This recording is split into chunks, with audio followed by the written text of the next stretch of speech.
মায়েরা খেয়াল করে শুনেন, আপনাদের ড্রেস কেমন হবে। নাম্বার 1, আপনার পুরো দেহটা ঢাকা থাকতে হবে। যে ড্রেস পরবেন you should cover your whole body. শুধু হাতের এই 2 কবজি আর চেহারা খোলা রাখতে পারবেন, তবে চেহারা ঢেকে রাখা উত্তম। একজন মহিলা বোরকা পড়ছে কিন্তু চেহারা খোলা, তার হেজাব হয় নাই, পর্দা হয় নাই, এটা বলা যাবে। কিন্তু উত্তম হচ্ছে চেহারা ঢেকে রাখা, কারণ চেহারা সৌন্দর্যের রাজধানী। Face is the capital of beauty, ঠিক কিনা? চেহারা দেখলাম তো সব বোঝা গেল, ঠিক কিনা? কেমন মাধুর্যতা আছে, দেখতে কেমন সুন্দরী কিনা সব বোঝা যায়। এজন্য চেহারাটাও ঢেকে রাখবেন, চোখটা খোলা রাখবেন। إلا ما ظهر منها وليضربن بخمرهن على جيوبهن। আল্লাহ তাআলা বলেন, এরা যেন চলার পথে, এরা যেন ঘরের বাইরে এদের বুকের উপরে, চেহারার উপরে চাদর এঁটে দেয়। নারীরা কতটুকু পর্দা করবে, কতটুকু পর্দার হুকুম কি, সেখানে আমি বলেছি পর্দা করা ফরজ। এই পর্দা আপনার অধিকার, এটা আপনার আভিজাত্যের প্রতীক, আপনার রুচির প্রতীক। এটা বলে কতটুকু পর্দা, সেক্ষেত্রে আমি 2টা মত উল্লেখ করেছিলাম। 2টা মত উল্লেখ করেছি।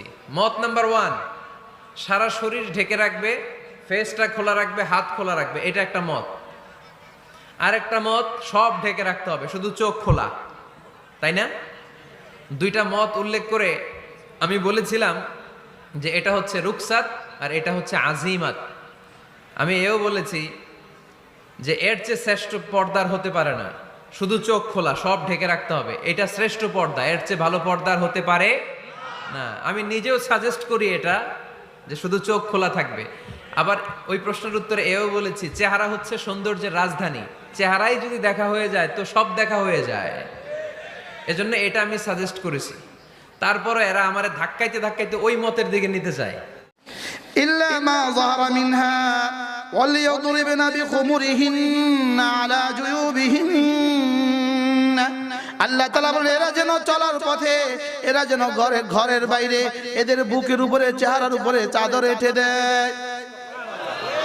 হযরত আব্দুল্লাহ ইবনে আব্বাস রাদিয়াল্লাহু তাআলা বলেন, এই আয়াতের তাফসীর তিনি বলেন, আমি তোমাদেরকে দেখাচ্ছি এরা যেন এভাবে ঝুলিয়ে দেয়।